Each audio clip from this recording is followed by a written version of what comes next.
If I bend back the arm of the clock, do I give myself more time? I break the clock.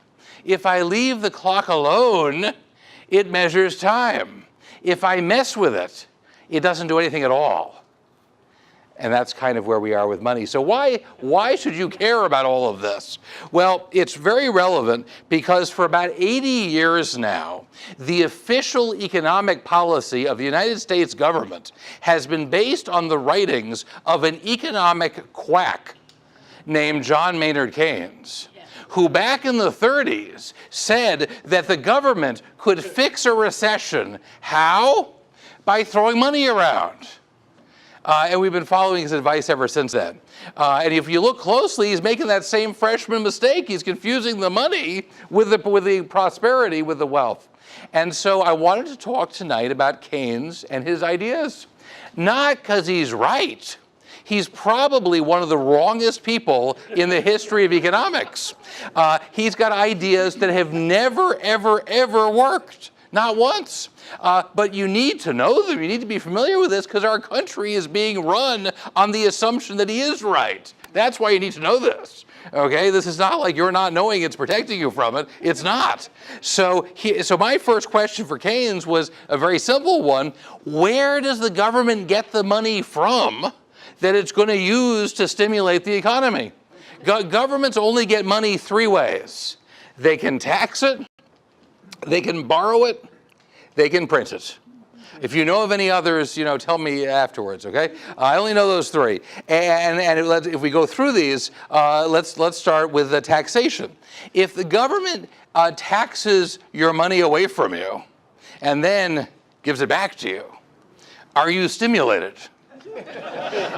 And certainly not. We could have just left you alone. What was that whole exercise about? And in fairness, that's not what Keynes says. Keynes does not say to raise taxes. He actually says to cut taxes. This is where it gets kind of funny because his followers today have largely forgotten this point. They remember everything else. The cutting taxes part, you don't hear very much. But Keynes says, cut taxes, lower taxes, and at the same time, increase spending.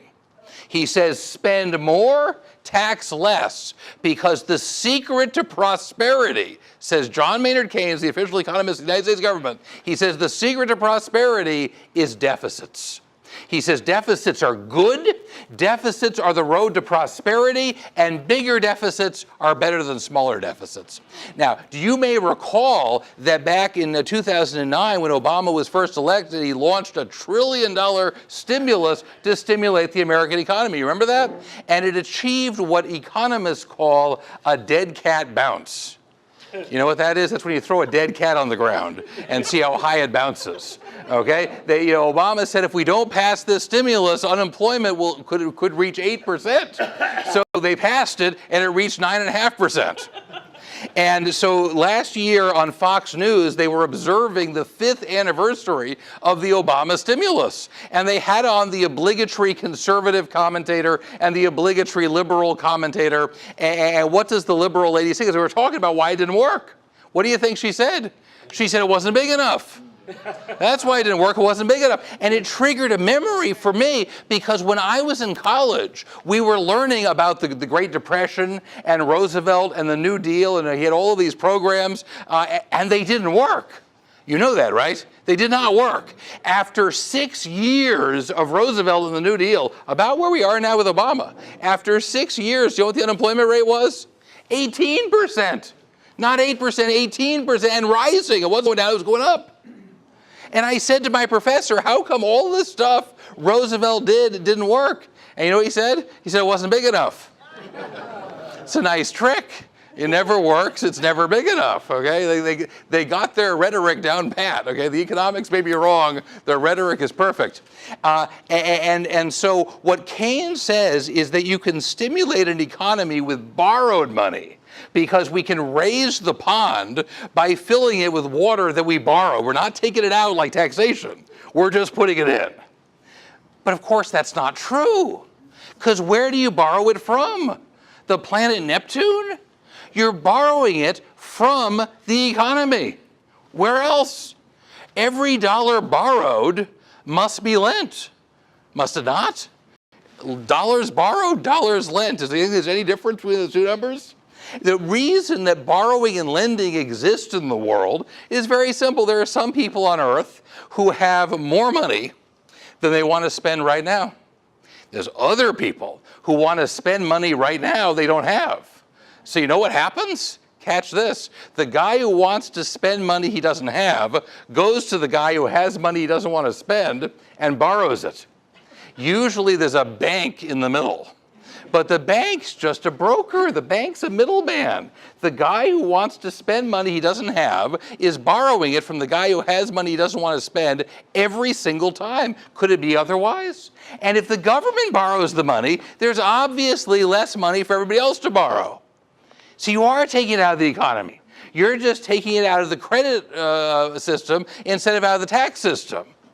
But you're taking it out of the economy. So now we're taking buckets of water from one side of the pond to put them in the other side of the pond, and we're still trying to raise the pond.